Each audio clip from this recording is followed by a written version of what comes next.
Fala pessoal, novamente sejam todos muito bem-vindos ao Wari Talks. Eu sou o Gabriel, trabalho com marketing aqui na Wari e hoje estamos trazendo mais um convidado para essa série especial de Wari Talks, onde a gente traz diversos especialistas para trocar uma ideia, conversar, conhecer esse profissional, saber um pouco mais sobre a área que ele atua, porque sabemos que isso é importante e essa conversa sempre é muito valiosa para todos nós, para mim inclusive, que estou aqui também.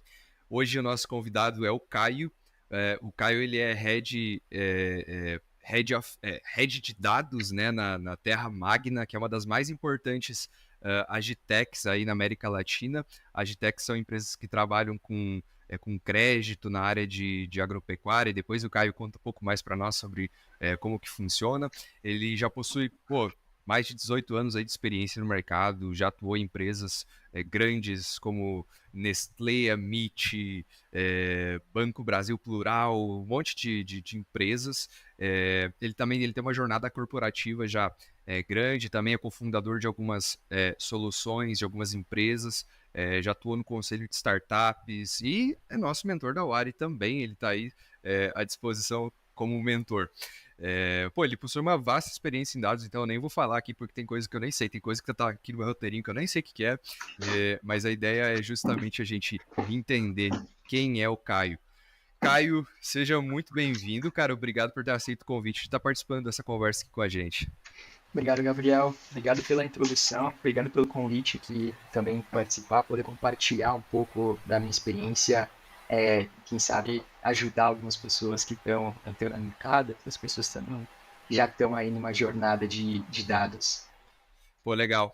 Com certeza esse é o objetivo, né, cara? Aqui a gente vamos fazer com que as pessoas entendam e se inspirem muitas vezes na jornada, porque eu acho que esse é um papel fundamental. Mas antes de começar, vamos fazer o nosso merchan, falar, pô, galera, a Wari é a melhor plataforma para aprender tecnologia no Brasil. Por quê? É sempre bom falar o porquê, né? Não é simplesmente assim.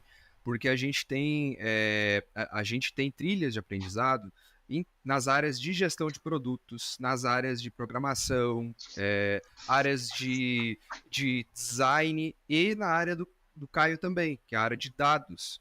Então, como é que funciona lá na plataforma? Às vezes você vai entrar sem saber nada sobre aquilo e você vai ter todos os recursos à disposição para adquirir esse conhecimento ali dentro, inclusive falando com mentores, como o Caio, por exemplo, está indo para a área de dados.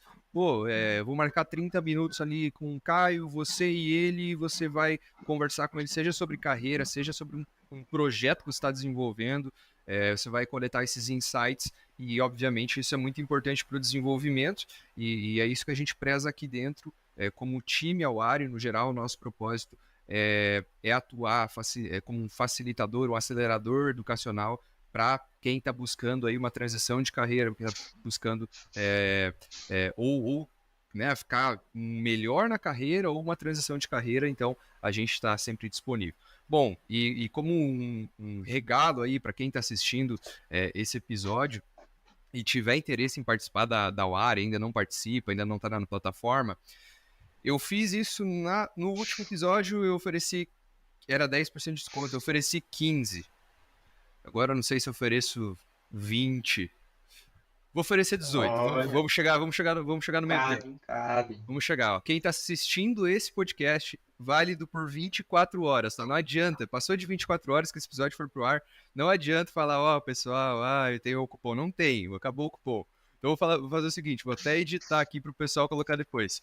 Cupom Caio18. 18% de Boa. desconto para quem está assistindo aqui. Tem o QR Code aqui na tela, então escaneia aqui, acho que tá, não sei, deve estar aqui provavelmente.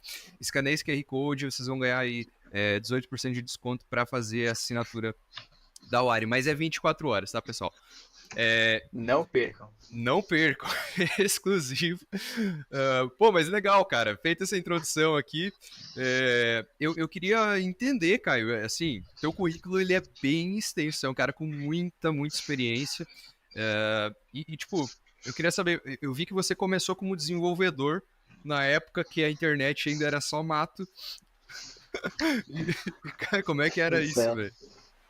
É até engraçado, assim, né? Comecei como desenvolvedor, Acho que talvez, para ser sincero, muito por falta de opção do que trilhar dentro da jornada de tecnologia, né? A única certeza que eu acho que eu tinha desde o ensino médio é que eu iria para a área de exatas, eu não sabia para onde, né? Eu lembro que quando eu terminei o terceiro ano, estava ali para terminar o ensino médio, conversando com a minha mãe sobre o que eu vou fazer de faculdade. A primeira ideia foi assim: mãe, eu vou ficar 6 meses sem fazer nada, não sei ainda o que eu vou fazer. Eu já trabalhava, né? Já trabalhava como office boy ainda na época. Falei, vou ficar 6 meses sem fazer uma faculdade para eu decidir o que eu quero. Já tenho uma ideia de talvez fazer engenharia, alguma coisa, e depois eu começo. No mesmo dia eu falei, puta mãe, quer saber? Acho que eu vou fazer um curso tecnólogo de mecatrônica. Aí a minha mãe falou para mim, falou assim, já que você vai fazer um tecnólogo, por que você não faz uma engenharia, né? Foi um pulo, né? De 2 anos para 5 anos de faculdade. Aí eu caí da minha mãe e falei, tá bom, vou fazer engenharia, vou fazer engenharia da computação. E uma coisa que, assim, provavelmente acontece com muitas pessoas quando elas entram na faculdade ou quando entram nesse mercado de tecnologia é para onde eu vou agora? Porque é muito amplo. E naquela época, mesmo amplo, ainda era um pouco reduzido em duas jornadas, né? Ou era infraestrutura ou era desenvolvimento. E eu conheci, no segundo semestre da minha faculdade, eu conheci um programa da Microsoft, que se não me engano, acho que foi o primeiro ano do programa, que era Student to Business. Eu acho que não existe mais esse tipo de programa, mas ele basicamente era um programa para jovens universitários da área de tecnologia decidirem qual trilha eles seguiriam. Então você ia lá, fazia uma prova de um processo seletivo, e quando você passava, acho que eram 2 ou 3 etapas do processo seletivo, você escolhia uma das duas trilhas, ou desenvolvimento ou infraestrutura. E eu fui para desenvolvimento porque eu não curtia essa jornada de infraestrutura. Então foi onde eu comecei ali a desenvolver, né? Comecei essa minha jornada como programador. Eu já trabalhava um pouco antes, como eu falei, eu trabalhava com Office Boy, mas mesmo antes eu já tinha, eu já fazia algumas programações, mexia com Access, fazia mala direta, programação ali para programação de disparo de e-mails, cadastros de fornecedores, cadastros de clientes, tanto para onde eu trabalhava, quanto para outras empresas ali de E isso familiares e naquela amigos. época já era avançado, né? Então, assim, o Access era o que tinha de melhor de banco de dados, né, praticamente, principalmente disponível para as pessoas, que era um pacote do Office, então era uma coisa mais ampla, né, das pessoas conseguirem utilizar sozinhas, basicamente. E quando eu comecei nessa trilha, daí eu comecei a trabalhar como programador, ali em 2008, mais ou menos, eu via aquela jornada de programador e falava, não é para mim, eu não gosto de programar. E, de novo, eu sou muito sincero com as pessoas. Até hoje eu falo isso assim: eu nunca gostei de ser programador. Eu nunca fui aquele estilo de programador de sentar, ficar lá codando e tudo mais. Porque eu sempre tive um perfil um pouco mais dinâmico do que só seguir um script ou construir algum script, alguma coisa assim. E naquela época não tinha um banco de dados, ou estava começando um pouco de jornada de dados. Mas você já tinha um papel de como se fosse um analista de dados, você explorava ali algum banco de dados para tentar achar, construir um relatório, fazer um insight, porque a necessidade de construir relatório sempre existiu, embora não tivessem ferramentas. Então, eu lembro que na primeira empresa em que eu trabalhei, que eu comecei como programador, analista de desenvolvimento, na verdade, a segunda empresa. A primeira eu era programador puro, que tinha um tempo lá, depois eu fui para a ideia em rede, né, que era a antiga a Core Service. Eu trabalhava num dos braços da Core Service, e o meu papel ali era, eu recebia demandas do jurídico da empresa para fazer relatórios, para fazer algumas análises pontuais para eles. Então, era pegar uma massa gigantesca de dados de clientes, de dados de transação de cartão, que a vertical que eu trabalhava, ela era uma empresa de é, tipo loyalty, eu não lembro como é que seria exatamente, né? Eles tinham aqueles cartãozinhos de premiação. Você dava um Uhum. crédito, dava um cartão, dava um crédito no cartão, a pessoa utilizava. Então tinha muita transação de cartão. E por algum motivo tinha muita demanda do jurídico para analisar um pouco daquele histórico e tudo mais. Então, a minha pezinho ali em dados foi fazer essa exploração numa massa gigantesca de dados. E eu vi, puta, é isso que eu quero. É isso que eu gosto. Eu gosto de explorar dados, eu gosto de tentar achar correlação, eu gosto de transformar monte bruto em alguma coisa usual, alguma coisa que seja, que tenha uma entrega, um relatório, algum insight, alguma coisa que vai ajudar, algum processo, né? Não sei se esse era o caso das coisas que eu estava fazendo ali. Então, esse foi a minha introdução na jornada de dados. Eu sabia que programação, para mim, não era o que eu queria. E assim foi evoluindo, né? Então, a gente está falando ali 2008, 2009, 2010, em que tinha pouco de um papel específico de um analista de dados, mas já começava a aparecer. Não existiam muitas ferramentas de BI, por exemplo, o Power BI, por exemplo, que é uma das principais ferramentas que a gente tem hoje, ele começou aqui no Brasil por volta de 14, 13, 12, 13, 14 ali mais ou menos, né? Então, assim eu fui evoluindo muito na parte de exploração de banco de dados mesmo. E eu lembro que 2010, mais ou menos, começou aquele hype de Big Data, né? Uhum. Big Data aqui, Big Data lá, o que é Big Data? E na época, assim, tipo, Big Data é instalar um servidor Hadoop, instalar algumas coisas do Hive e tal, e jogar tudo que você tinha no banco SQL para o banco Hadoop. Isso era Big Data, né? E banco fazia muito disso, né? Era só jogar de um lado para o outro, tá? Agora eu sou uma empresa especializada em Big Data. E não era bem assim, né? O conceito era muito mais amplo e eu vejo até um paralelo, depois a gente pode explorar mais, obviamente, eu vejo até um paralelo com o hype da inteligência artificial atualmente, né? Então tem muita coisa que às vezes inteligência artificial é só você ter um bot que responde algumas perguntas, eu já tenho inteligência artificial na Uhum. minha empresa. Não é bem assim, especificamente. Mas é isso um pouco da minha jornada, assim, como é que eu fui entrando na área de dados, né? Pô, é legal isso porque você fez o principal, que foi identificar com o que você queria trabalhar, né, cara? Tipo, pô, eu gosto disso. Em algum momento você teve a oportunidade de trabalhar e falou, não, é isso aqui que eu gosto, é isso aqui que eu sigo. E é interessante esse tipo de trabalho com dados, porque eu imagino que deve ser caótico, né? E uma coisa que eu estava pensando é como que você prova o teu valor para a organização? Tipo, como você que trabalha com dados se torna útil para uma organização, por exemplo?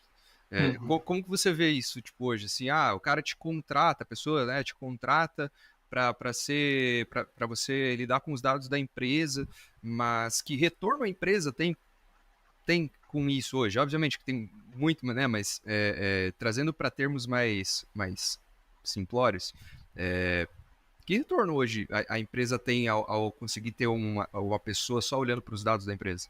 Uhum.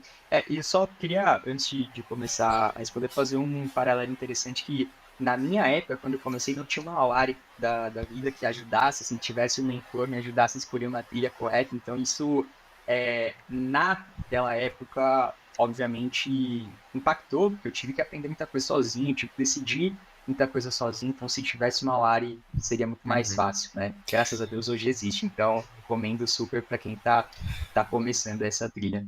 Até o Fábio falou no episódio piloto do Awari Talks, foi o primeiro, o CEO veio aqui gravar com a gente, e ele falou, cara, a questão não é que você precisa de um curso, mas a questão hoje é que os cursos aceleram, né, a tua jornada. Tipo, ao invés de você perder, 2 anos para se tornar um analista de dados, você consegue encurtar, para um ano. Em 6 meses você já consegue entender o básico para entrar, às vezes, como júnior, né? Então, isso é interessante. É uma grande diferença, porque, por exemplo, a Wari surgiu em 2018 com um curso de design, porque não tinha curso de design, cursos bons de design no país. Então, isso é com certeza algo bem recente. Naquela época deveria ser difícil fazer isso. Exato. Exato. Mas voltando à questão de como é que esse papel impacta na vida das empresas. E é interessante que ali, como eu falei, né, na época que isso começou a ser implementado, Big Data, as ferramentas de BI, ainda era muito difícil você mostrar o valor do papel da área de dados, né, provar que isso era algo estratégico, algo que valesse a pena você investir. E foi mais ou menos aí que eu decidi ir pro caminho da consultoria, né? Então, eu estava na Nestlé, ali em 2013, 14, Você eu... trabalhava com dados na Nestlé? também? Eu trabalhava, o primeiro projeto na Nestlé foi como consultor em 2013, se não me engano, para fazer um projeto, era uma plataforma na área de segurança da informação, que era para mim também uma coisa totalmente nova. Então, eu construí uma plataforma de compartilhamento de pastas, ali as pessoas poderiam fazer requisição e tal. Então, envolvia mais a parte de programação. Então, aí eu ainda estava naquela transição, ainda fazia um pouco de programação. Só que quando terminou esse projeto, acho que talvez um pouco antes de terminar o projeto, eu vi uma vaga da Nespresso, uma outra unidade de negócios dentro da Nestlé, que era para a área de dados. Então eu fui atrás e eu era consultor, então para mim era super interessante ali entrar na Nestlé de fato como colaborador. E eu acabei recebendo esse convite para me juntar à Nespresso. E meu papel ali era como um team leader da área de BI. Né? E a área de BI da Nestlé, da Nespresso, na verdade, ela já existia. Era uma pessoa que tomava conta de, acho que 4 países, se não me engano, para Caraca. fazer os relatórios, né? E algumas coisas que eram dificultadores na época, que era, por exemplo, havia muita dependência da Suíça, então tinha era um ambiente totalmente diferente de como é hoje, porque você construía os cubos, e daí você construía os relatórios baseados nos cubos que você construía, algumas funções também eram pré-construídas, alguns cálculos eram todos pré-construídos, e toda essa pré-construção tinha que ser feita pela Suíça.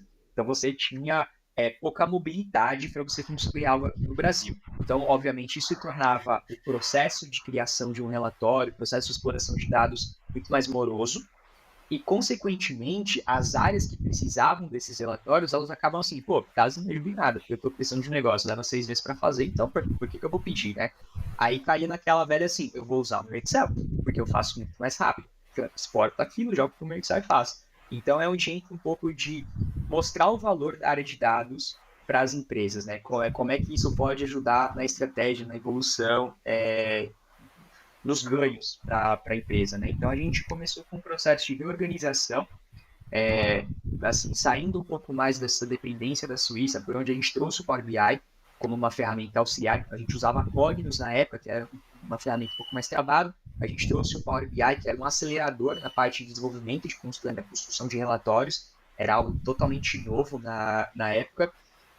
Eu lembro que aqui no Brasil também a gente ficava só com um banco de dados, era um banco Oracle, só que o Brasil era o único país de todas as operações da Nespresso que ele dependia de mais de um sistema para operar. Essas são particularidades do mercado local, né? Então a gente precisava era um ERP, um front loja, né, que é a parte da controla as vendas, as maquininhas, era um sistema para estoque, um sistema para logística reversa, uma integração com parceiro logístico.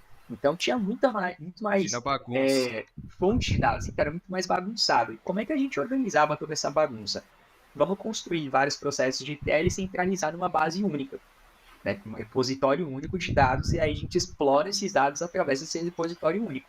Aí é onde você começa a acelerar, deixar o processo muito mais interessante, que você começa a trazer dados de várias frentes, né? Então, por exemplo, tinha uma área só de e-commerce. Vou trazer dados de e-commerce, vou cruzar com dados de logística. Então, esse cruzamento de dados traz insights muito mais relevantes.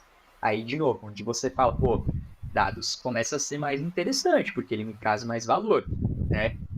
Então, foi um pouco disso ali na Nespresso, que você via um pouco de resultado, via mais resultados saindo através da área de dados, então a gente conseguiu mudar a cara da área de dados da Nespresso na época, e onde eu comecei a ver um pouco mais valor nesses projetos de exploração de dados, e via que empresas grandes, pequenas até, às vezes a gente nem olhava, porque o custo de um projeto às vezes era um pouco maior, o custo de criar uma base, um repositório único, trazer uma ferramenta, enfim. Mas tinha valor em projetos grandes de dados, e consultorias que prestavam serviços para essas empresas não tinham conhecimento específico em dados. Então eles pegavam assim, tipo, vamos desenvolver uma ferramenta. Então vamos criar que tem uma área que faz suporte para uma empresa muito grande. E tinha uma pessoa, um terceiro, que a gente tinha subcontratado lá na Express na época, que ele fazia exatamente isso. Ele tinha vários clientes, ele atendia os clientes ali fazendo relatórios, fazendo construção de repositórios únicos, implementação de ferramentas de BI. Ele falou, pai, pô, você tem um perfil interessante para trabalhar com isso. Por que você não vem, assim, eu te passo alguns clientes meus, você vai fazendo alguns relatórios e tal, porque acho que você vai curtir também, né, esse dinamismo de mundo de consultoria. Falei, ah, beleza, vou testar esse negócio, né? Aí eu entrei pro ramo de consultoria. Comecei como PJão, né? O clássico ali que começa, trabalha por escopo aberto, ganha por hora e tal.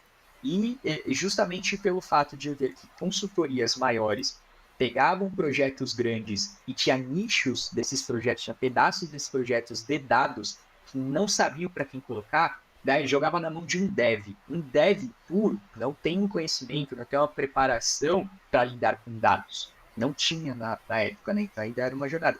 E eu me considerava, obviamente, um especialista em dados, porque eu gostava, porque era aquilo que eu queria fazer, aquilo que eu fui desenvolvendo toda a minha carreira, trabalhar com dados. Falei, pô, eu vou pegar parte daquele projeto e vou tocar aquela parte.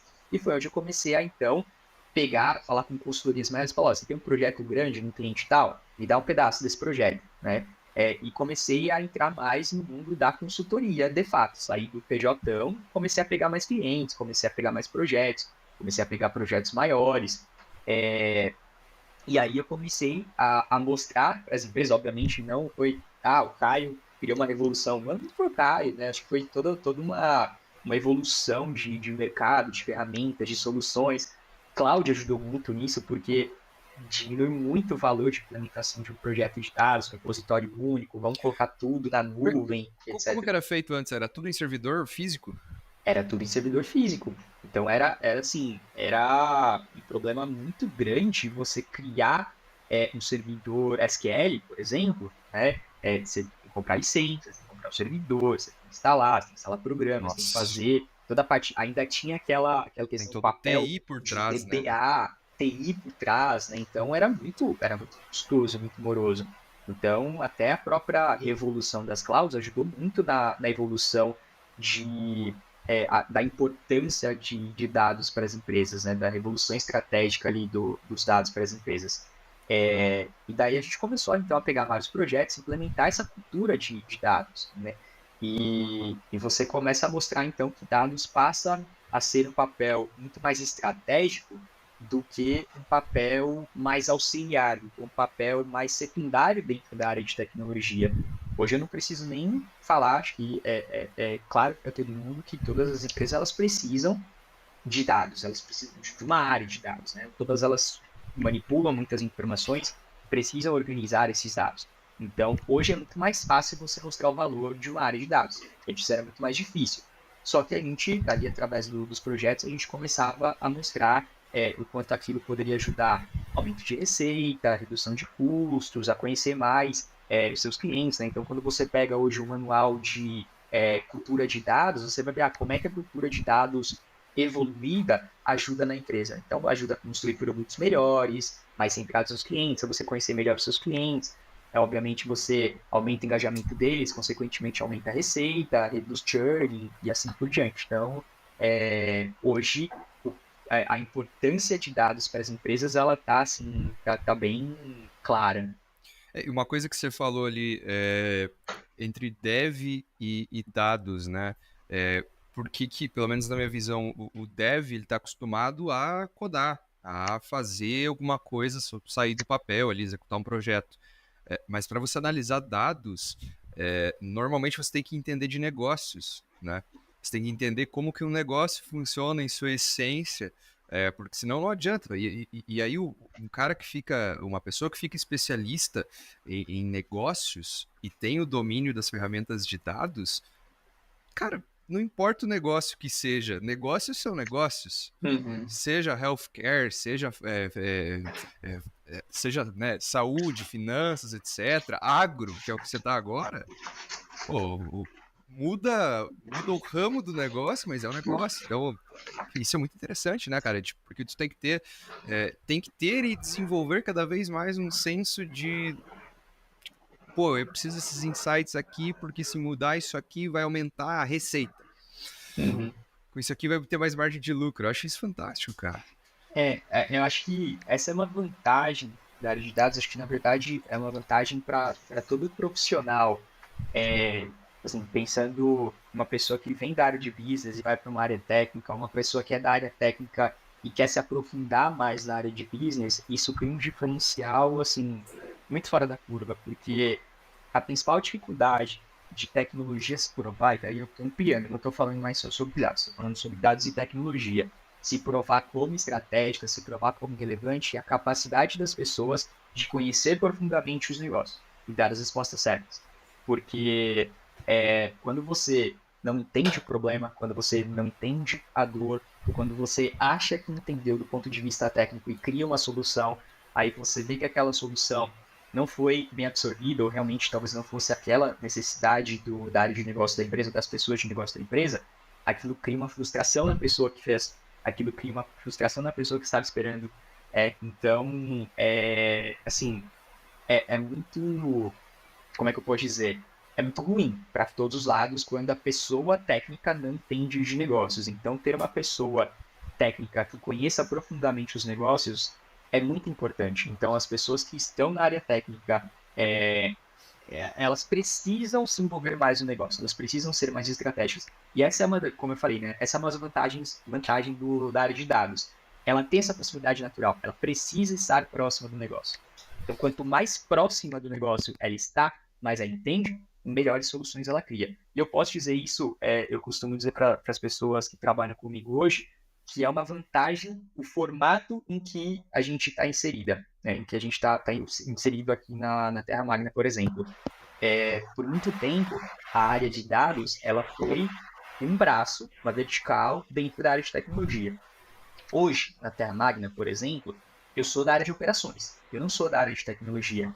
E o que isso significa para a gente?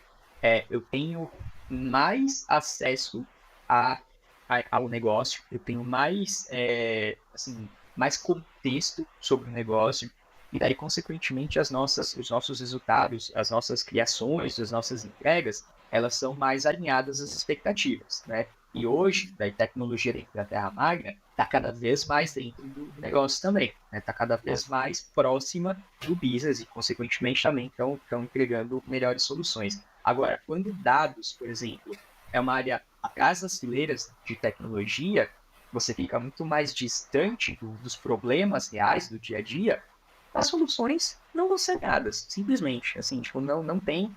Aí a área vai ser mal falada, as pessoas vão falar, poxa, mas demora, não entrega o que eu quero, as expectativas estão desalinhadas, então, assim, o melhor dos mundos esteja sempre próximo do negócio, quanto mais próximo for possível. Aí as suas soluções vão ser as melhores. Massa demais, cara.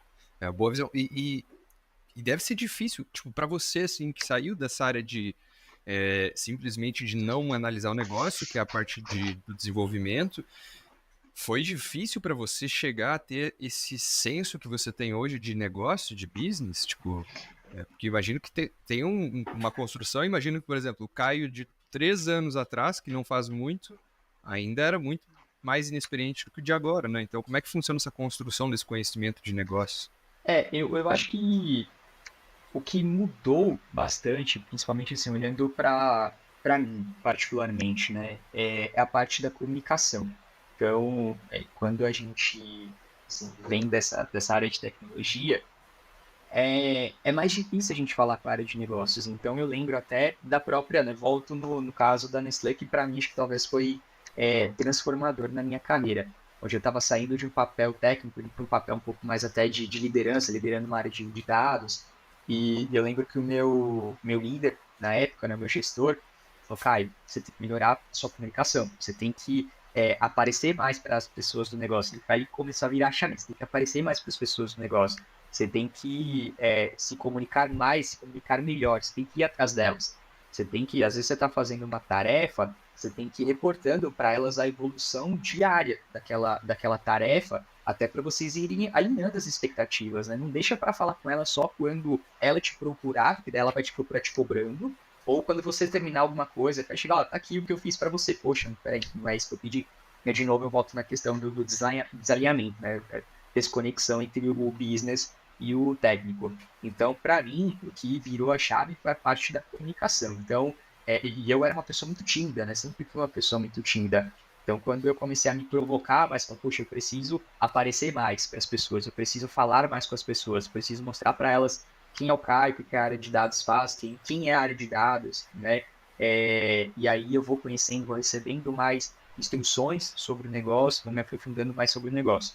Então, para mim, a parte mais complexa de ter trabalhado, mas também a transformadora, foi a parte da comunicação, né? Então, se eu lá atrás, assim, se eu dissesse pro Caio lá de trás, do começo da carreira, né? Que lição eu poderia trazer? Olha, trabalhe a comunicação. Desde o D0 da sua carreira, da sua jornada, trabalha a comunicação. Isso é muito importante, não só para papéis de liderança, né? Então, aqui dentro da empresa, por exemplo, e daí digo isso, depois da Nestlé, que eu aprendi bastante disso, eu fui aplicando isso para as pessoas que estão trabalhando comigo também, líderes, liderados, outras empresas, outros pares que foram trabalhando comigo, eu sempre fui passando isso, ó, esteja próximo do negócio, conversem com as pessoas, marque um bate-papo, aqui dentro, por exemplo, da Terra Magna, jornada de onboarding, assim, primeira semana da pessoa, ó, essas são as áreas, essas são as pessoas-chave das áreas, vai você procurá-las. Primeira semana, vai você marcar uma horinha lá, vai lá e fala, olha, sou fulano, tô chegando agora na empresa, meu primeiro dia, não sei nada, queria saber o que sua área faz, né? Foi assim, por exemplo, que em todos os lugares que eu fui chegando, que eu fui conhecendo, eu fui descobrindo quais eram os problemas, quais eram as dificuldades, assim, é quase o papel de um psicólogo, né? Olha, desabafa aí pra mim, qual é o seu problema? O que você tem aí? Seja Vem de uma dados, enxurrada não de informação. dados, vem uma enxurrada, e é isso, vem uma enxurrada de informação, não vem uma enxurrada de pedidos, por exemplo, e vem coisas muito valiosas. Olha, para mim, tal coisa não está servindo, se eu pudesse mudar, se eu pudesse melhorava. Vem coisas assim, tipo, olha, aquela ferramenta lá que vocês estão usando, não me serve porque eu fico muito preso, porque eu não sei lidar, porque é muito técnico, né? Então você sempre vai tirando lições muito valiosas. E, de novo, isso é muito comunicação. Então as pessoas precisam ir lá e estar perto das áreas de negócio, né? E eu lembro aqui na Terra Magna também, a gente tem essa questão de, olha, senta do lado de alguém, assim, chega para uma pessoa e fala assim, olha, finge que eu sou seu estagiário por uma semana, demanda coisa para mim, coisa do seu dia a dia. O que você faria? Ó, você tem uma coisa aqui, uma tarefa que você faz, como é que você executa ela? Aí você vê como é que eu posso te ajudar nisso, né? Então, essa brincadeira assim, tipo, deixa eu ser o seu estagiário por uma semana. Vai me dando coisa. Isso é muito, muito legal também. Você vai aprendendo, vai tirando lições super valiosas sobre o negócio, sobre as dores, sobre as necessidades, assim por diante. Pô, legal, muito legal. E isso é uma coisa interessante, porque quando a gente fala de pessoas que trabalham na área de dados e programação, vem na nossa cabeça automaticamente um estereótipo de pessoas que não se comunicam bem, de pessoas que não conseguem interagir muito bem com outras coisas, porque o estereótipo é daquela pessoa que fica mergulhado com a cabeça na frente do computador e não consegue fazer mais nada. Uhum. Né? E isso, pô, isso é interessante. Essa é uma dica valiosa que o Caio deu para quem tá aqui, cara. E comunicação é importante em qualquer área. Influências, crescimento dentro de uma empresa, de uma companhia. Você tem que se comunicar, você tem que saber, pô, expressar suas opiniões, expressar o que você pensa, sem cometer besteira na hora de se comunicar. A gente trouxe aqui, nos episódios atrás, o Davi, que ele é especialista em comunicação assertiva, cara, e ele também trouxe algumas dicas. Se você que está aqui, se quiser aproveitar e dar uma conferida no que o Davi falou, ele trouxe algumas dicas bem interessantes sobre comunicação assertiva, inclusive como falar bem com os seus líderes. E é interessante isso, né, o Caio, porque você migrou, você acabou se tornando líder. Hoje você é head da Terra Magna. E como que foi essa transição para você, de alguém que estava ali no dia a dia, no operacional, para se tornar um líder, liderar equipes com essa visão que você tem hoje? Uhum. É uma jornada, assim, não é um passo, você se tornar um líder não é um passo do dia para noite, né? Acho que você vai aprendendo muita coisa, tem até dentro dessa jornada tem alguns passos que assim, tipo, como é que você sai de uma pessoa muito hands-on, de uma pessoa muito técnica para uma pessoa mais estratégica, né? E hoje eu enxergo que eu tô exatamente nesse papel, talvez acho que nessa virada cada vez mais de ser uma pessoa, um líder mais estratégico e menos operacional, né? Então tem todo um processo que não existe uma receita de bolo também falar assim, não, você vai seguir essa sequência aqui de formação, de trilha e tal, e você vai sair do outro lado ali com sucesso. Depende muito das experiências da empresa, do contexto em que você está inserido, né? Mas eu volto também para a parte de liderar é se comunicar. Assim, você precisa ter uma comunicação muito clara, muito positiva com os liderados, com seus pares, com os seus líderes, né? Então, acho que esse podcast que você recomendou de comunicação assertiva ele é muito válido. Eu lembro que até um dos episódios ali dentro da minha parte de liderança estava num projeto, na verdade não era nem liderança em si, eu estava num projeto na consultoria, né? Estava num cliente, e daí, assim, o projeto estava desgarrando, estava indo para um lado que, assim, falei, gente, isso aqui vai dar muito errado. Uma das lideranças desse cliente, era um cliente meu, falou assim, pô, Caio, olha, eu vou te recomendar os livros aqui de comunicação assertiva, comunicação não agressiva. Eu falei assim, pô, peraí, eu tô me comunicando de forma agressiva? Então, em alguns momentos, sim. Então, você aprende, você vai errar, você vai aprender. O mais importante é você reconhecer e falar assim, poxa, pera, eu tô me comunicando de uma forma agressiva, isso não é legal. Então, eu tenho que aprender. Se com assim, isso não é legal com ninguém, assim, é 360, não é legal com líder, liderado, com parte, ninguém. Só que com liderados é pior ainda, porque se você tem uma comunicação agressiva com as pessoas que estão junto com você no dia a dia, essas pessoas vão desengajar. Então, imagina assim, faça bastante analogia com esporte, né? Um treinador que é agressivo, ele perde o controle do time. Se ele perde o controle do time, ele pode ser os melhores do time dele. O time dele não vai jogar bem. E vai fazer de tudo para que ele acabe saindo, de alguma forma, né? Então, para você ser um bom líder, para você ter um bom time, você precisa ter uma comunicação muito bacana, muito aberta, muito fluida com as pessoas, né? Então, dessa parte de comunicação não agressiva, comunicação assertiva também é muito importante, né? Você ser claro. Então, acho que isso é uma das coisas que também leva muito tempo, né? Você sair de uma pessoa técnica que fica ali só no operacional, fica ali só codando, né? Bota seu fone de ouvido, abaixa a cabeça e vai escrevendo linhas de código para sair para uma pessoa que lidera outras pessoas, ela exige bastante exercício de entender as outras pessoas também. Entender que cada pessoa tem um jeito, entender que cada pessoa lida de uma forma diferente, entender até que tem pessoas que não têm predisposição ou não tem interesse e não vai se dar bem se comunicando com outras pessoas, indo lá para a área de negócio. Não adianta se forçar também, né? Tem pessoas que tecnicamente são muito boas e ali é o papel dela. Você tem que entender que ali é o papel dela. Então, ser um líder é também entender bastante sobre pessoas, sobre qual é o melhor papel para cada um, né? Entender ali, essa pessoa é muito boa lidando com gente de marketing, eu vou colocar ela para falar com o pessoal de marketing. Aquela pessoa, ela é muito boa com people, por exemplo, eu vou colocar ela para lidar com people. Aquela é muito boa em finanças. Você pega uma pessoa muito boa em finanças e coloca ela para falar, talvez não sei, uma área totalmente oposta, tá? People, talvez, né? Fala, poxa, mas daí ela só fala de números e não sabe falar muito bem sobre pessoas e daí não entende. Então você precisa entender o perfil das pessoas dentro do seu time também, né? Então é muito sobre comunicação, sobre conhecer pessoas, sobre lidar com pessoas, saber lidar com pessoas de perfis totalmente diferentes. Um bom líder também, ele precisa saber montar um time e montar um time diverso, não montar um time de iguais, né? O que é, no caso, montar um time de iguais? Você pega assim, eu vou trazer um monte de Caio. Cara, não traga um monte de Caio. Traga, no máximo, uma outra pessoa com perfil parecido com o seu, traga uma outra pessoa com perfil totalmente oposto ao seu.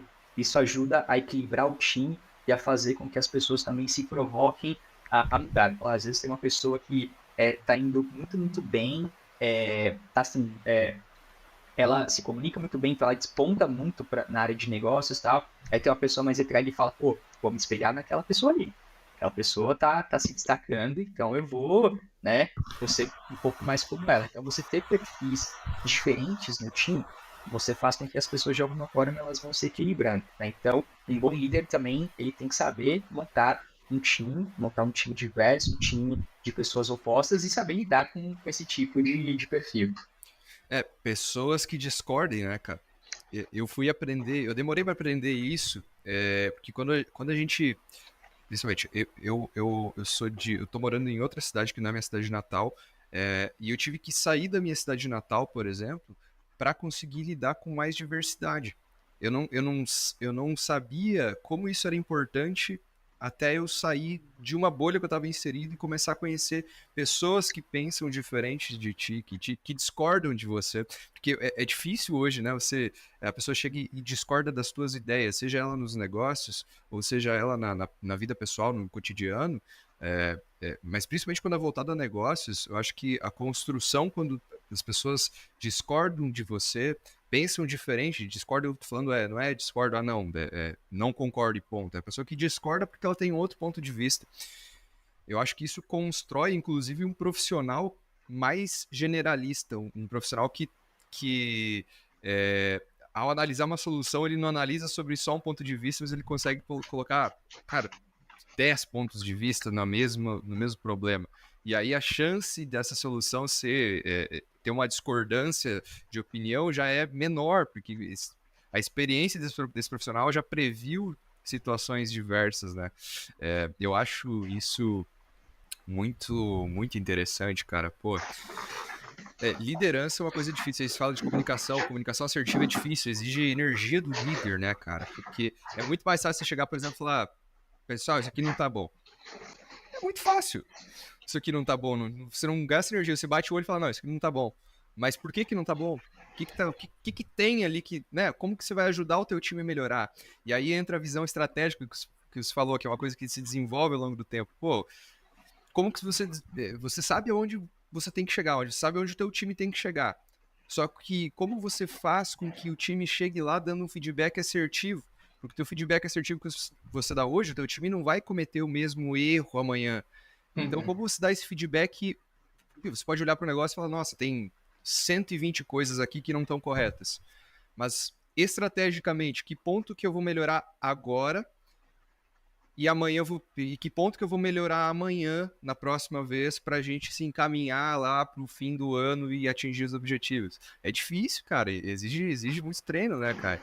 Você aqui eu digo, e você é cofundador da Data Value. Não sei se é assim que vocês pronunciam. Uhum. Você falou, é aquela empresa de consultoria? Como é que você, tipo, partiu e falou, vou aqui fundar uma empresa e vou trabalhar com isso? Antes ainda da Terra Magna, obviamente, né? Foi aquele momento da saída da Nestlé, né? Que eu falei, poxa, eu vou trabalhar com consultoria. Daí na época ainda era Red Balloons, né? Criei uma empresa, uma consultoria chamada Red Balloons, fui trabalhando com ela. Aí fui fazendo projetos a alguns clientes, conheci uma pessoa muito bacana que trabalhava num cliente, né? E da mesma provocação que me fizeram lá atrás, quando eu estava na Nestlé, eu fiz para essa pessoa, falou, pô, já pensou em trabalhar em consultoria? Você já pensou em pegar clientes e tal? Tipo, pegar um pouco dessa experiência que você tem, desse conhecimento que você tem no mercado muito específico, que é uma pessoa que tinha um conhecimento muito bacana no mercado, numa condição específica na época, né? Ele tinha conhecimento, por exemplo, conhecia bastante sobre conciliação de transações de marketplaces, por exemplo. E, poxa, isso aqui pode virar um produto, inclusive, você pode fazer isso em outras empresas. E o que você acha, né? E cai muito naquele sentido, assim, algumas pessoas são mais conservadoras e falam, não, mas eu prefiro a minha estabilidade. E já eu até recebia várias broncas da minha mãe ao longo da minha jornada, que eu nunca fui muito dessa questão de, assim, eu prefiro a estabilidade. Eu prefiro algo que vai funcionar, né? Então eu fazia essas provocações para as pessoas. Falei assim, isso aqui pode te funcionar, é risco. Mas você quer? Se ganhar muito bem, né? Não no sentido financeiro da coisa especificamente, né? Mas se isso for te alavancar, vai jogar você muito para frente, mas isso aqui pode te jogar um pouquinho para trás também, ou pode te deixar onde você tá, né? E daí essa pessoa até falou, poxa, beleza, top, né? Então, tá, então vamos criar a Data Value. Daí a gente criou a Data Value, a gente fez um produto até, e daí esse produto fazer a conciliação, então aproveitar um pouco do conhecimento dessa pessoa. Aí a gente começou a pegar outros clientes e tal. Eu acabei saindo do DataWeb, né? A gente fez um processo basicamente de split de novo. Eu fui para uma outra empresa onde eu fui para a Meet, né? Teve uma incorporação ali pela Meet, que assim, até uma jornada bacana, né? A gente estava fazendo, eu fazia muita prospecção de clientes pelo LinkedIn. Daí um dia uma pessoa me chamou e falou assim, olha, quero conversar com vocês, tal. Eu falei, achando que era o projeto, né? Aí a pessoa chega e falou assim, então, o negócio é o seguinte, eu quero comprar vocês, né? Caraca, velho. Porque, para mim, eu quero alavancar essa área de dados, tecnologia na empresa, e, para mim, é muito mais vantajoso eu pegar pessoas que já estão nesse mercado do que construir do zero aqui, né? O famoso acquiring, né? E aí foi onde eu acabei optando, fui para a Meet, daí a gente acabou fazendo split, porque o meu sócio, né, também acabou continuando essa jornada. Então, assim, quando a gente foi para a Meet, no caso, assim, ó, venha você não pode pegar nenhum outro cliente, né? Esse negócio de consultoria, você vai trabalhar com os nossos clientes, para fazer produtos, vai alavancar essa área de tecnologia e dados porque a empresa precisa. Beleza, top. Aí o meu sócio falou, não, mas eu quero continuar a minha jornada aqui da consultoria. Então, beleza, então você continua com a DataBello e eu vou com a Red. E daí foi onde a DataBello acabar, ela ainda existe, né? O Lucas ainda continua com a empresa, ele ainda tem lá diversos clientes, tem crescido cada vez mais, e eu acabei saindo desse universo de consultoria, né, fiz o acquiring ali. Que Isso massa. através de uma prospecção de clientes. Mas voltando à parte até que você tinha falado sobre, acho que talvez flexibilidade, né? Você falou, poxa, tem uma parte ali de você entender problemas, discordar de algumas questões, né? Acho que isso em toda a vida ela vai existir para qualquer pessoa, seja na vida pessoal, na vida profissional, de você não concordar com tudo. Numa jornada de consultoria, por exemplo, isso acontece muito e você fica assim, poxa, mas espera aí, é o meu cliente. Meu cliente está pedindo uma coisa e se eu não fizer o que ele está me pedindo, talvez eu não esteja aqui amanhã, talvez ele cancele o contrato, talvez ele me mande embora, né? Como é que eu posso mudar esse jogo, né? E daí entra uma questão de não discordar por discordar, e um ponto também importante de flexibilidade. Né? Flexibilidade é você entender o que a outra pessoa está te questionando e falar, poxa, peraí, será que o que eu estou falando é o melhor ou o que ele está falando é o melhor? Assim, tipo, não tem, na verdade, tirar um pouco desse orgulho de assim, não é o que eu estou dizendo que é o que vai servir. Ah, mas ele não sabe do que ele está falando, ele não conhece nada sobre dados. Mas às vezes o que ele está te provocando, o que ele está te propondo, é uma provocação super importante, super relevante. Então, entra essa questão também da flexibilidade.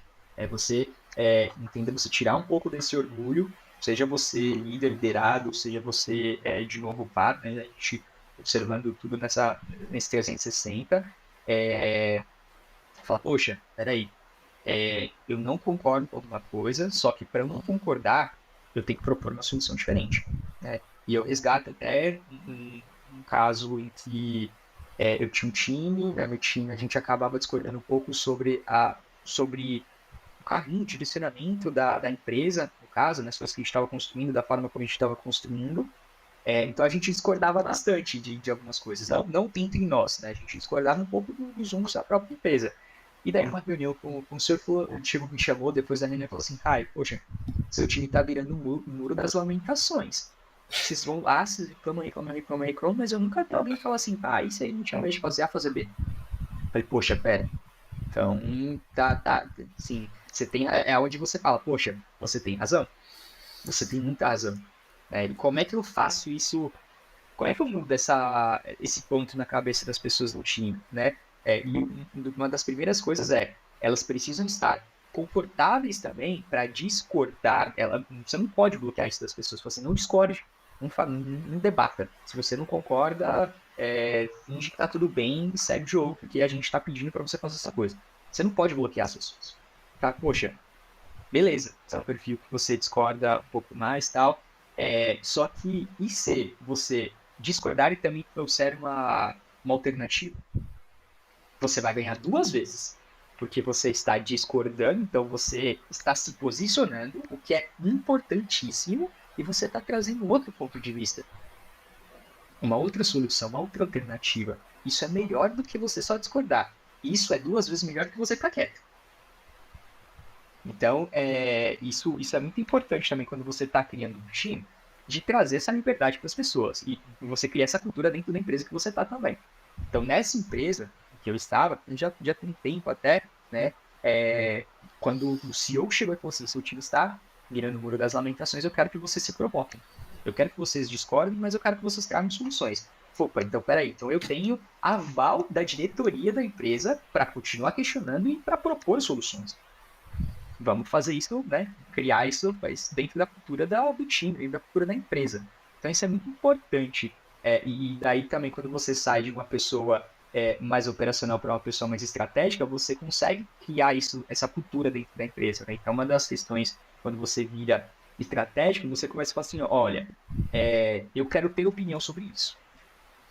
Eu quero poder debater de igual sobre isso, mesmo não sendo, sei lá, um diretor. Não sou um diretor, mas eu quero poder. Poxa, se você está numa empresa em que você se provou importante estrategicamente, você vai conseguir debater de igual. As pessoas vão te ouvir, as pessoas falam, poxa, peraí, essa pessoa, a área dessa pessoa, esse time, tem insights super relevantes. Eles sabem do que eles estão falando, eles têm assim, posicionamentos que a gente precisa escutar. Né? Quando isso acontece, é sucesso. É sucesso para o time, é sucesso para a empresa, dá tudo certo.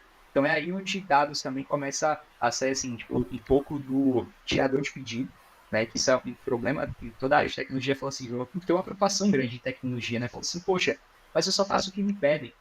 Eu só saio onde meu. O pasteleiro, né? Chegou lá, pastel, tô aqui enfrentando meu pastel. Mas você já tentou sair desse papel? Você já tentou não ser só o tirador de pedido? Você tentou questionar? E daí, de novo, não questionar, questionar. Não questionar porque você não concorda. Às vezes porque você sabe que você já vivenciou isso em outra empresa. Pô, poxa, esse caminho aqui, eu fiz ali a frase que deu certo. Então você tem uma opinião sobre isso que é relevante.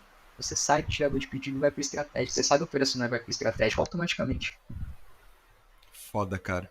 Porra, muito bom. Muito bom o insight. E você falou um negócio que, assim, que é aquele negócio, não adianta você ter pessoas diferentes no time se ninguém pode falar. Ninguém pode falar nada, né? É, e Cara. tem empresa que, infelizmente, isso acontece, né? Assim, tipo, pega muito de assim, todo mundo aqui tem voz, todo mundo é escutado. Nem sempre isso acontece, né? Por isso que eu falo, às vezes tem um passo de transformação, revolução cultural dentro da empresa para Ah, fazer com que isso seja possível. Você precisa ter um ambiente, como a gente falava na empresa, é um ambiente livre e seguro para você se expor. Então, toda essa parte de feedback, e daí pensando que você até tinha comentado sobre feedback, né, como é que você consegue fazer, passar feedbacks relevantes, né? Então, tem uma questão também que feedback, ele tem que acontecer para todos os lados, você tem que receber. Então, quando você recebe bons feedbacks também sobre você, sobre o caso líder, né? Os liderados te passam feedback sobre você, sobre a sua postura, sobre a empresa, aí você tem a certeza que você criou um ambiente livre e seguro. Porque as pessoas podem te criticar também. Então isso é muito isso é muito importante, né? importante, cara. Pô, isso é muito legal. Eu gosto disso, sabe? Por exemplo, na Wari a gente tem uma estrutura de time que te permite, sabe? Te permite virar pro Fábio, que é o CEO, e questionar o Fábio. Ele te dá essa abertura, as pessoas dentro da Wari te dão essa abertura, cara. E eu adoro isso, porque além de te fazer, além de aumentar o sentimento de pertencimento, a empresa ganha com isso, né, cara? Porque, obviamente, às vezes ele vai olhar e falar, não, isso já testei, isso já pensei, isso a gente já fez. E não tem problema nenhum, mas às vezes um negócio simples, a pessoa vai olhar e falar, cara, genial, a gente não tinha pensado nisso. Isso Uhum. é fantástico, é simplesmente incrível. E é cultural, né, cara? É puramente cultura. Como que a gente estabelece a cultura dentro do time. E, pô, interessante, bom papo. Eu tô curioso, só, antes de a gente partir para os finalmente, sobre o que você faz. Assim, você é head de dados da Terra Máquina, mas o que você faz como head de dados? Beleza, ok, trabalho com dados, mas como? por quê, sabe? Por que que isso é importante, por exemplo, no setor de agricultura, ali de agronegócio, né? Como que isso funciona? Como é que vocês trabalham hoje? E qual que é, tipo, o teu papel fundamental, Boa, assim, da tua equipe, no geral? boa. Aí a gente entra um pouco na história da Terra Magna, evolução da empresa também, né? Terra Magna nasceu acho que em 2017, se não me engano, e ela oferecia um serviço um pouco diferente do que é hoje. Então, ela nasceu como uma empresa de SaaS, fazia monitoramento de áreas agrícolas para empresas que concediam crédito para o produtor, né? Então, ela ficava acompanhando ali em período de safra para saber se tudo que acontecia, todos os marcos principais numa safra estavam acontecendo conforme esperado. Assim, plantou na data certa, a planta emergiu na data esperada. Quando ela emergiu, aquela produção ela era de milho, de soja, estava acontecendo na área que foi estabelecida quando ele fez um pedido de crédito e falou que ele ia plantar X hectares, ele está plantando X hectares, a expectativa de colheita dele é aquela mesma, né? Então, já percebo assim, tipo, tudo isso envolve muito dado, né? Uhum. Então, é uma empresa que explora muito dado, certo? Sucesso.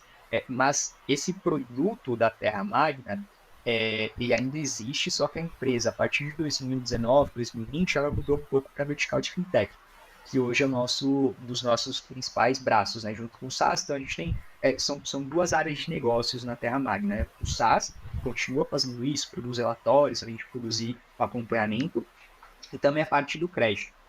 E nessa parte do crédito é onde o time de dados está inserido atualmente. Antes a gente trabalhava para ambas as verticais, só que agora, desde o final do ano passado, a gente trabalha exclusivamente para a área de crédito da empresa. E o time de dados ele é dividido basicamente em duas verticais. Então a gente tem o time de engenharia de dados e o time de analytics, né? E daí, consequentemente, também cada time é quebrado em algumas verticais, como por exemplo, na engenharia eu tenho um time de plataforma, que basicamente cuida da infraestrutura, cuida ali da nossa Da plataforma de coleta. Isso cuida da dados. coleta, isso.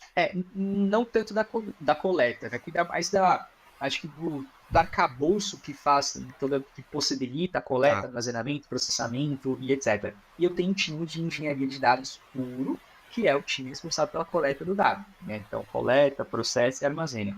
Tudo isso dentro da nossa plataforma de dados, essa pessoa que cuida. E o time de analytics, que cuida tanto da parte de visualização de dados, né, com os relatórios, né, faz ali indicadores estratégicos, análises pontuais, cria todo esse ambiente, ou possibilita todo esse ambiente de data self-service, por exemplo, que é uma parte muito importante do nosso trabalho. E eu tenho um time de analytics que cuida mais da parte de construção de modelos. Né? Então, a gente está fazendo, por exemplo, agora a gente está trabalhando no modelo de risco climático, para ver ali como é que tudo que está acontecendo com relação à chuva, seja muita chuva, pouca chuva em determinadas regiões produtoras no Brasil, como é que isso impacta o desenvolvimento de uma safra, e, consequentemente, como isso impacta no possível não pagamento de um direito creditório, né? Então, a gente constrói modelos de risco, por exemplo, né? Como é que eu avalio um determinado sacado, um determinado cedente, como é que eu faço uma composição de uma carteira ideal para uma operação. Então, tudo isso acaba sendo um pouco de responsabilidade do time de dados, só que o mais importante, né? Tudo isso, principalmente dessa área de analytics, ela não é o time de dados responsável pela construção. O time de dados é uma das alavancas, né? Porque tudo isso acontece com estreita colaboração com o time de business. Né? Então, de novo, volta em coisas que a gente estava falando ali atrás. O time de dados precisa estar muito próximo do negócio para construir essas soluções com sucesso. O que faz o head de dados no final de tudo isso, né? Quando eu entrei aqui na Terra Magna, a minha principal função era assim, criar o time. Né? Então o time ele basicamente já existia num formato diferente, poucas pessoas até para lidar com o que a gente tinha. Então eu fui construindo um time. Então é quando me chamaram assim, falou, Caio, você quer ser uma pessoa 100% estratégica ou hands-on, né? 100% hands-on. E, cara, eu sou militeiro, né? Eu sou a pessoa ali que tá indo cada vez mais para estratégico, mas eu ainda sou hands-on. Ah, beleza, porque a gente precisa de alguém que coloca a mão na massa. Aí eu falei, poxa, não tem nenhum problema com isso, né? Tipo, eu não sou não tem esse tipo de luxúria e falar, não vou mais mexer no banco de dados, não quero nem acesso ao banco de dados. Não, tem que fazer, vamos fazer. Né? E isso até é uma parte importante porque ela possibilita você conhecer mais sobre o negócio, quando você explora os dados da empresa. Então, meu Como papel guiar depois. mais o teu time, né? Exatamente, exatamente. Não adianta eu falar para uma pessoa assim, ó, faz um relatório X. Onde estão os dados? Puta, não sei. Não sei. Sabe? Pô, Procura aí, porque eu nunca entrei, né? aí Então, você você não perde tem. até a postura como líder, né, cara? Exato, você não tem a moral para chegar pra É. pessoa e falar assim, poxa, né? Procura aí que não sei que. Você não sabe o que você tá falando, basicamente. É. Né? É, então, eu entrei aqui com esse papel de ajudar a construir a cultura de dados, ajudar a construir um time de dados, ajudar a melhorar a performance da empresa através desses modelos de dados. Então, meu papel, ele era, além da construção do time, era explorar um pouco das oportunidades que a gente tinha, construir alguns relatórios, implementar ferramentas. A gente não tinha nenhuma ferramenta de visualização de dados. Então, a gente trouxe aqui, por exemplo, o Tableau, que hoje é a ferramenta que a gente usa. A gente criou a plataforma de dados, como eu comentei, né? E esse foi o meu papel, assim, um pouco da jornada inicial, né? E qual é a minha jornada hoje? Qual é o meu papel como head de dados na Terra Magna hoje? É justamente observar quais são as oportunidades de projetos ou produtos de dados na empresa que a gente pode atuar, criar esses produtos, esses projetos, né? Acho que mais é definir a composição deles, trazer para uma pessoa do time, dar sequência nele e acompanhar a evolução desses projetos, assim, poxa, como é que tá? Tá on hold? Tá caminhando conforme o cronograma que a gente definiu? Tem algum tipo de bloqueio? Acho que o principal papel também de um head, de um líder dentro de uma empresa, principalmente de uma área que é técnica, ela é um pouco mais técnica, quais são os bloqueios técnicos que você está enfrentando que eu posso desobstruir?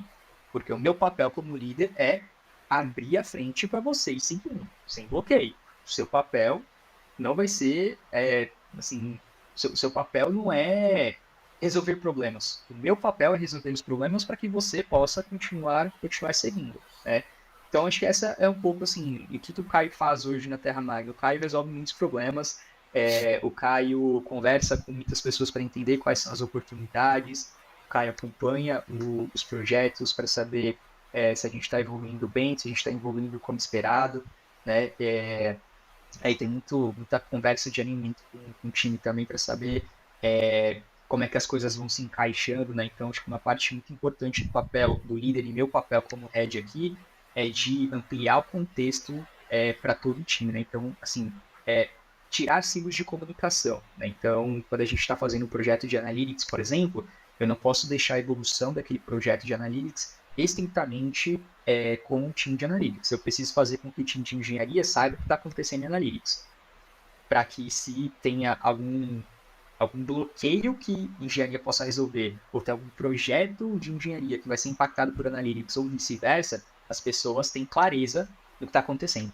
Elas têm contexto. Então, acho que uma das outras principais atribuições também do meu papel como head é ampliar o contexto, o conhecimento da evolução das coisas dentro do time para que todo mundo possa criticar, possa expor seu ponto de vista, mas também possa saber ali se antecipar se aquilo vai ou não impactar no dia a dia dela, né? E quantas pessoas tem no teu time atualmente? Hoje são. Eu tenho que parar para fazer conta. Acho que são 6 pessoas. São 6 pessoas. Aham. Não, minto. 1, 2, 3, 4, 5, 6, 7. São sete 7 pessoas. São pessoas. 3 na área de analytics e 4 na área de engenharia de dados. Que legal, cara. E quais objetivos, assim, vocês têm Por exemplo, vendas tem a meta de vendas, de vender. Dados tem quais metas?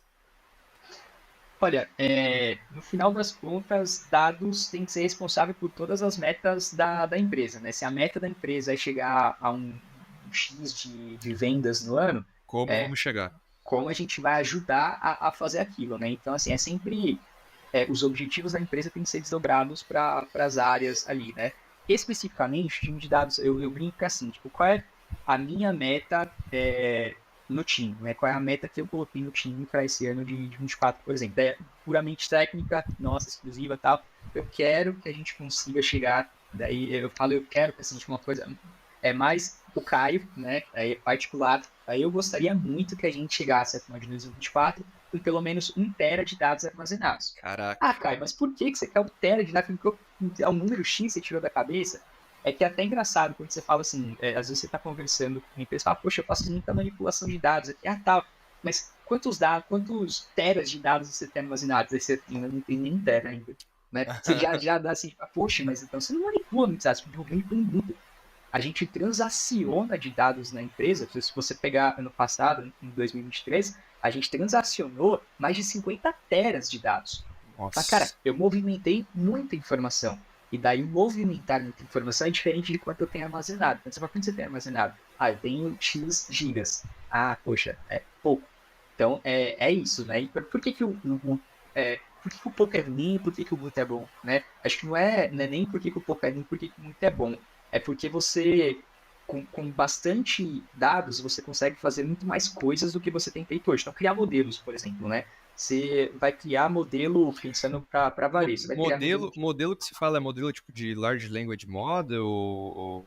não necessariamente, aí é uma das possibilidades, né? Mas no caso assim, vamos falar, vai criar um modelo de propensão de churn, né? Você vai fazer assim, tá, dado o histórico Ah, tá, um do modelo churn teórico. da empresa, como é que eu consigo dizer se aquele cliente ele é propenso a dar churn ou não?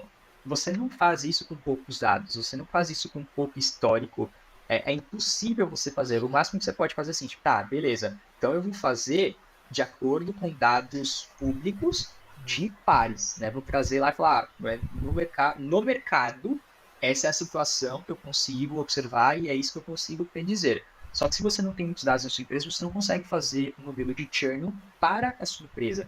Então, você fica um pouco travado nas possibilidades quando você tem poucos dados armazenados, pouco histórico de informação, né?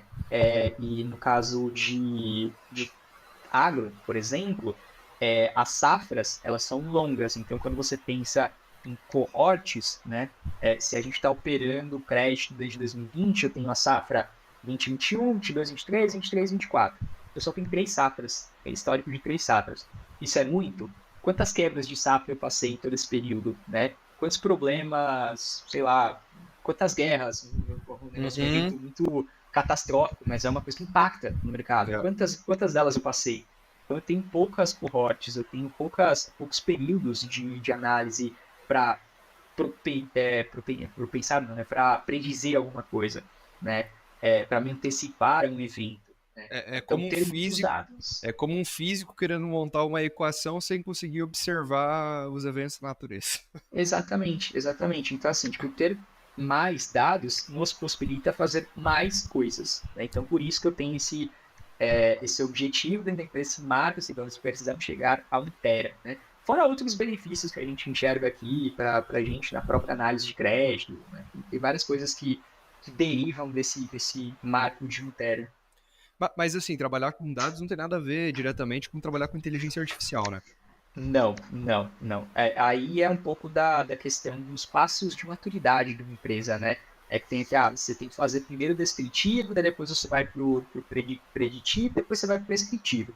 No meu ponto de vista, a inteligência artificial está nesse último step, que é o prescritivo. Né? Então, quando você começa uma jornada de dados, no caso, quando a gente começou aqui na Terra-Maga, eu precisava olhar para o passado e construir coisas do passado. Eu precisava dizer como é que estava, pensando no nosso cenário, né? Como é que está a concessão de crédito mês a mês? Como é que está a evolução dela? Como é que está o desempenho do pagamento desses créditos que a gente concedeu, né? Como é que está a evolução do patrimônio líquido do fundo, né? Dia a dia, por exemplo, né? Então, tudo isso é olhando dados do passado, geralmente D-1, né? Então, esse é o descritivo. Você precisa fazer ele é importante. Você não pode pular essa etapa. E você tem que fazer ele muito bem feito, né? Então, isso você consegue fazer a partir do D0 da empresa, né? Na verdade, do D1 da empresa, você já tem dados do dia anterior, você já consegue analisar alguma Uhum. coisa. Então, beleza, descritivo é relativamente fácil. Aí você vai pro preditivo. O que é o preditivo? E aí é onde a gente precisa de um pouco mais de informação, onde a gente se encontra agora na Terra-Maga, basicamente, né? O preditivo eu já consigo olhando todo o meu histórico, olhando todo o meu comportamento que aconteceu em anos anteriores, ou em períodos anteriores, eu consigo antever, né, com um certo grau aí de maturidade, com um certo grau de assertividade, o que pode acontecer no dia seguinte, no mês seguinte, no ano seguinte. Show. Então, esse é o preditivo. Né? Então, alguns modelos estatísticos, por exemplo, eu não estou falando especificamente de inteligência artificial, eles conseguem te dar ali uma propensão a algo. Aí você vai para o terceiro nível, que aí para mim é onde entra a inteligência artificial, que é o prescritivo. Então, quando você tem o seu histórico de dados, você faz muito bem o descritivo, você consegue predizer alguma coisa, que tipo de ação você pode tomar ou recomendar baseado no que você está antevendo para o futuro. Ela vai analisar, né? Então assim, para mim inteligência artificial é quando você consegue minimamente direcionar para algo ou tomar uma decisão de algo, né? Então, por exemplo, quando você vê modelos de inteligência artificial de LLM, o que ele faz? Ele recebe uma entrada de dados, que é uma mensagem que você trocou com ele te responde. Então, ele toma uma ação automaticamente. Ele olha todo o histórico de contexto, de informações que ele já observou trocando sobre aquele assunto, de perguntas que já fizeram, aquela mesma pergunta que já fizeram e quais foram as respostas que foram dadas, ela fala, beleza, esse eu sei responder. Então é isso aqui que eu vou dar como output, é isso que eu vou dar como saída para aquela pergunta que me fizeram. Então ele tomou uma ação. A inteligência artificial processa e responde. Te fala, ele te indica alguma coisa, né? Não necessariamente toma uma ação, mas ele te indica um caminho para você seguir. Então, é aí, talvez, o próximo passo, e é onde eu falo, né, que lá atrás eu falei sobre o hype do Big Data, que na época era só instalar um servidor, hoje às vezes tem um hype da inteligência artificial, assim, eu tenho um bot que responde perguntas. E é o primeiro passo, mas não é só isso, né, você tem que tomar alguma ação, né, não, eu tenho um chatbot. Chatbot tem muitas soluções prontas de chatbot, né, só que se você é uma empresa que aplica no dia a dia a inteligência artificial de fato, você tem que ir além do chatbot. Você tem que fazer aquilo tomar alguma decisão e não só trocar uma mensagem com alguém, só responder algumas perguntas. Aí você vai muito daquele sim ou não. A pessoa praticamente ela já está respondendo. Então, seu bot não está tomando ação nenhuma, né? Você vai dando ali, A não ser que ele tentasse predizer, melhorar a taxa de fechamento do cliente, né? Tomar decisões para melhorar a taxa de fechamento. Ele está resolvendo o seu problema sozinho, né? Você quer cancelar? Então eu, bot, vou cancelar o seu plano. Uma coisa desse sentido, né? Agora, quando ele tem... não, peraí. Então eu já pedi algumas informações, você foi respondendo, só fui te dando ali sim ou não, fui pedindo outros dados e agora eu vou direcionar para outra pessoa. Ele, basicamente, assim, não tomou decisão nenhuma. Automação só. Só automatizou um processo, né? Então, para mim, inteligência artificial é mais do que só automatizar um processo. Pô, tá, legal. E, cara, pra gente partir já para finalizar, que eu acho que tá estourando o teu tempo já, provavelmente você tem compromisso já na sequência, que conselho que você daria, assim, para pessoas que estão começando nessa área agora? Tipo, seja pro Caio que tá começando em dados agora, ou quem tá aqui assistindo que é totalmente inexperiente, ou quem tá ouvindo, né, que é totalmente inexperiente, que tá querendo migrar para essa área de dados agora. Ou para quem já tá começando, assim, o que você dá de dica fundamental? Perfeito. Assim, até de acordo com o que eu experimentei, com o que eu pensei de outras pessoas, né, das quais eu já liderei, é saber que a área de dados, de tecnologia, é muito ampla. Você não precisa saber de tudo, primeiro. Você não precisa conhecer muito de engenharia, ciência, analytics, estatística de uma pessoa no seu primeiro dia. Né? Você não precisa saber, desde o seu primeiro dia, se você quer ser um cientista ou um engenheiro de dados. Só que você minimamente saber que existem essas duas verticais e que elas são distintas e que em algum momento talvez você tenha que decidir para onde você vai, né? É a típica carreira em Y, só que dentro de tecnologia e dados ela não é um Y. Tipo, não dá nem para falar que ela é um tridente, ela é, sei lá, é uma ramificação doida de lados que você pode ir. Você precisa, de alguma forma, descobrir quais são esses caminhos. Então, e daí eu recomendo também a própria Lari, onde você tem pessoas que já experimentaram e vão saber te indicar quais são esses caminhos. Né? Só que mais importante, ninguém pode fazer essa escolha por você. Você tem que fazer essa escolha. Então, não eu costumo falar para as pessoas assim, fazendo um plano de desenvolvimento individual, por exemplo. Não é o líder que tem que chegar para você e falar assim, faça esse curso, leia este livro, vá para este caminho, faça essa trilha, seja um cientista. O máximo que ele vai fazer é falar assim, poxa, o que você está pensando para a sua jornada de carreira aí? Você quer ser líder? Você quer ser uma pessoa técnica? Ah, quero ser líder. Ah, beleza, então vou te ajudar aqui no caminho da liderança. Você quer ser uma pessoa técnica? Tá. Você quer ser engenheiro, cientista ou continuar em análise de dados? Porque análise de dados geralmente é o primeiro passo, né? Você começa como analista de dados. Geralmente não tem para onde fugir ali para que lado ir de início, né? De carreira. Mas você vai, assim, tipo, de acordo com as orientações de uma pessoa, você consegue ir direcionando ela. Então, abuse bastante das orientações do seu líder, de mentores, né? Se apoie em soluções, em empresas como a Wari que te possibilitam isso, além de te dar a formação. Então, ela te dá o melhor dos dois mundos. Ela te dá uma formação técnica, te dá um conhecimento técnico, e te dá pessoas que podem te ajudar a escolher aquela trilha. Mas nunca deixe ninguém escolher sua trilha. Você precisa escolher sua trilha. Pô, legal. Boas dicas. E eu também sempre recomendo aqui as mentorias. É igual você falou. Converse com os mentores. O pessoal que tá aqui, pô, quer marcar um tempo com o Caio tá lá na nossa plataforma, ou chama ele nas redes sociais dele, trocar uma ideia. Mas quem tem a assinatura da Wari, entra lá e marca 30 minutos, pode marcar 30 minutos com o Caio, participa, questiona, entende mais. Daqui um pouco o que o Caio faz o que você quer fazer, talvez não, mas o Caio já conhece sobre esse mundo de dados, ele pode te orientar. Então você sempre ter um mentor que te auxilia nesse processo é muito importante. E é importante porque é importante você aprender com pessoas que têm mais experiência para não cometer os mesmos erros do passado. Tipo, o mentor, a pessoa com experiência, ela já cometeu vários erros na carreira. E Com como certeza. mentor ou mentora, o que essa pessoa quer? Ela quer te passar o conhecimento para que você não cometa os mesmos erros. Você já sabe, ele já sabe, ele fala, olha, não faz isso, que não dá certo. E se você for fazer, você vai fazer de teimoso, você já sabe, você já ouviu do mentor que não deveria fazer e tá te guiando nessa jornada. Pô, Caio, muito legal, cara. Muito obrigado novamente por ter aceito o convite, tá? Foi muito legal pra mim, assim, tempo, pô, já deu 1h20 quase de episódio, mas pra mim foi muito proveitoso, aprendi bastante. Dados é uma das áreas que eu menos sei, então tá aqui contigo foi um momento de aprendizado bem rico mesmo. E obrigado por ter participado, tá, cara? Imagina, Gabriel, eu que agradeço novamente. Espero ter ajudado, espero poder contribuir com as pessoas que estão ouvindo, estão assistindo.